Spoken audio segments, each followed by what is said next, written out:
Welcome back to our Let's Play. I am super excited about this one. This one is nothing but a big fight. This whole thing, more or less. And so now we're back in Boreal after hearing Dasani's distress signal or whatever. You expect to find Lysander, but you're actually going to have to confront Seth and his group. And so they're kind of taken aback by that. They thought it was going to be someone else. And Ariel does a mighty sprint across Boreal. And now we're about to have a 4-on-4 battle here. And what happened was, some of them, I guess all of them, caught a glimpse of Ariel sneaking into the mayor's place, to go after Dasani. And Seth saw that and assumed that they were on the same side, which is, nonsense. But he's, not necessarily known for thinking things through. And so they're about to, torch the whole house. And of course, Ariel and the others aren't going to let that happen. And now we're going to have a battle royale here. They all they all flash colors corresponding to their element. In Master of the Wind, it's always the magic circle that appears below characters when they're casting spells. In this game, they flash different colors. And so this fight might go on for a while. I mean, this was, in a regular game where you're at the appropriate level, this fight is hard as hell. It took people the few people that I saw play through the whole thing, it took a long time. And it's probably still going to take me a while just because we've got, 4 opponents here. And we're about midway through the game, so they're, they're pretty tough. But, I will persevere.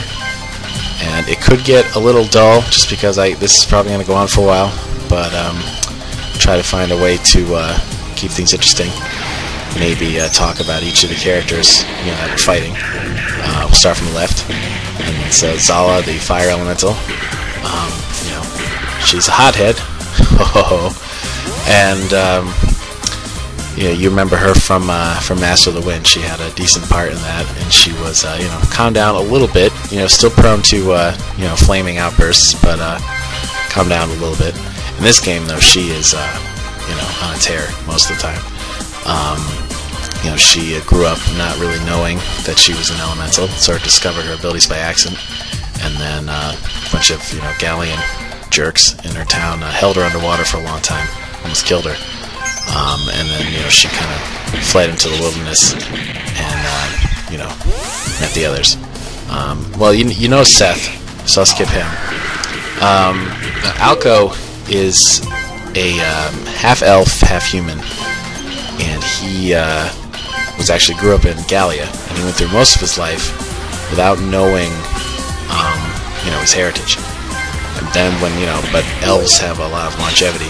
They live a lot longer than humans. So once he got older and he wasn't aging the way his friends were, people figured it out. And then he sort of was violently chased out of town, barely escaped with his life, and met the others eventually. Now Mina is from Ariel, like we talked about the other time, and I'm actually being pretty sentimental in terms of my strategy for this fight. I can't bear to have. Whoa, he took out damn. Alright, we'll have her up pretty soon. Wow, that's the first time one of my guys has gone down. But anyway, I've been kind of sentimental with this fight. I can't really bear to have Galdar attack Mina directly, because I know that there's some there's a sort of understated romance between them. So I'm having him beat up on Zala instead, or whoever else, or maybe Alco. Oh, Nova's talking even though she's unconscious. That's quite a feat. So anyway, but Mina, she's from Ariel. She had led the efforts to deal with the necromancers there, but eventually got discouraged, decided to go with Seth and kind of, fight Gallia. Man, Seth is hitting hard. Damn. He's tough. I don't know how the heck, if I was lower level, this would be really hard, but I guess that was what I had intended. Alright, we need some curing stat. But yeah, so that's, then this group is, I like the dynamics of Seth's group. I think there's a lot of variety, and, they all develop as you might expect. We've seen a lot of them during the game. It's not like, whoa, look at that critical hit. Yeah, that is what Galdar is known for right there. You're going to be seeing a lot of that. And now Ariel is talking to Alco, even though he's out. And so is Mina. Yeah, this kind of, I guess that kind of in-fight dialogue is risky for that reason. Wow, Seth is standing up well to my attacks and hitting back pretty well. Can't take it easy on him, he's too tough. And I have to do some more magic and then, yeah. Oh, the water spell should hurt him pretty well, right? That's, yeah, he's fire.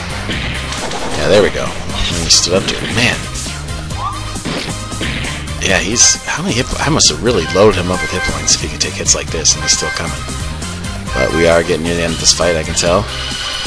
Let's throw a rock at him. Got enchanted rock, caster a spell. Oh yeah, looks like that was enough. Alright, so we are done here. And getting all sorts of little goodies from that big fight. Solid, you jerks. Yeah, she's not having any fun losing. But now they've heard some commotion inside the mansion. And we go back in time a few minutes. This is sort of happening parallel to the fight outside. And Ariel has sort of snuck in here. Dasani knows she's dealing with a pretty powerful dark mage if she was able to fight off the telepathic abilities. And this whole sequence here is pretty much where some of Ariel's personality begins to take shape. Because Dasani is going to engage her in quite a theological debate. But Dasani is assuming that Ariel, is as committed to the Gallian ideals as she is to her own ideals. But that's not the case. If it was Lysander, they would have an interesting debate, because he really believes that stuff. But Ariel just is in it for power and doesn't really give a shit about the ideology. She just is, would like the perks of being on the right side. And Dasani's signature technique is this thing where she moves like an after image of herself when she moves to confuse the enemy, and that gets a lot of play here. And now we're gonna rock some serious Nightwish. Yeah, this song is the shit, and it really makes the scene work. And she knocks Ariel right out the back of the house. Just that would look really good in a big budget movie, I think. But of course, I gotta work with what I have here. Now, I mean, my talking might take some of the impact out of this whole sequence. So if you want, I have a suggestion. You can, once you're done watching it, once you're done with my commentary, you can move the video to about 7 minutes 10 seconds, mute it, and then open up the I Wish I Had an Angel by Nightwish, get that going in another window, and then kind of play them both at the same time, and then you'll be able to get a sense of how this whole thing would go without me talking. So I almost feel guilty, but might as well comment. And this is I really liked how that part came out. These lightning strikes, really good. So this is probably the most sophisticated fight scene I had made at this point. I was really sort of pushing down my own boundaries and stuff. And for whatever reason, I have a fondness for putting Ariel in these these big, long, drawn-out fights. I mean, people who played Master of the Wind know that there's a few of them in that game too with her. I don't know, something about her character and how powerful she is just makes it work. And just nothing I really don't enjoy much more than taking some metal song and making a sequence badass enough to fit the music. That's a great pleasure of mine. And of course I had to get the explosion in there. And yeah, so I think this was really a breakthrough for me in terms of dealing with events and animations and timing and dialogue, and just kind of balancing all those elements to make a fight scene that I think holds up pretty well still. I mean, I was I'm pretty riveted by this even now. And you can see Dasani is still trying to sincerely engage her, to engage her intellect and just kind of try to persuade her, but Ariel just doesn't care. Ariel just wants her to shut up. And it does make her uncomfortable eventually, because she really starts getting personal. And Ariel doesn't really like to get personal. It just kind of makes her, uncomfortable, angry. and she's holding her own in this fight, despite how sort of legendary Dasani is later in the history of Solest. And but Ariel's no slouch. I mean, she's not quite as powerful as Lysander, but she's close. And this whole there's obviously an element of Dragon Ball Z in this, just the idea of like two really powerful characters just having a chance to slug it out one-on-one. It's always that kind of thing. That was always fun. Ariel has just about won the fight. She broke out a really powerful dark spell that tired her out and seems to have done the trick. And she's about to finish Dasani off, but then Arius' group arrives, and then Seth's group also arrives. They sort of realized what was going on, and now they're all ganging up on her. And Ariel obviously can't fight all 8 of them when she's that tired. She thinks she can for a second, throws out a dark spell, but realizes that she's fading fast and decides to book it. Seth is unhappy. He's pretty much lost like twice in a row. He's pissed that he lost the fight with the other group, and now he didn't even get to settle his score with Ariel. And so they're leaving, and Mina's kind of embarrassed at how badly that whole incident ended. But she feels like she's got some responsibility to try and be there for the rest of them. And Dasani is pretty worn out after that. But the worst is over. The bad guys have left, and we're calming down here. And then eventually, this story arc's not quite over. There's some character stuff coming up.